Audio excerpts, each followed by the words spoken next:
بلکہ میں نے آپ کو کئی مرتبہ یہ حدیث سنائی ہے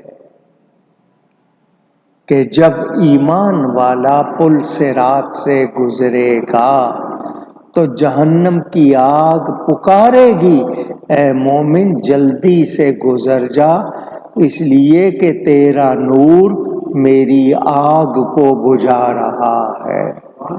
تو ایمان کو پہچانے، وہ کہے گا جو جہنم کی آگ کہے گی جز یا مؤمنو فإن نورک اطفأ لہبی، تیرا نور میری آگ کو بجھا رہا ہے۔ تو ایمان کو پہچانے کہ ایمان کتنی بڑی نعمت اور کتنی اہمیت والی چیز ہے۔ میرے دوستوں اور بزرگوں، ہم سب کو ایمان کی حفاظت کرنی چاہیے۔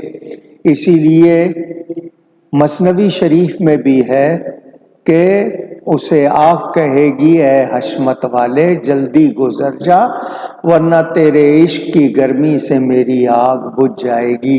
کیا مطلب؟ جس کے سینے میں نبی کے عشق کی آگ لگی ہوئی ہے، چراغ روشن ہے، اس سے دوزخ کی آگ بھی پناہ مانگے گی۔ تو اندازہ کریں ایمان کا، نبی کے عشق کا درجہ پہچانے۔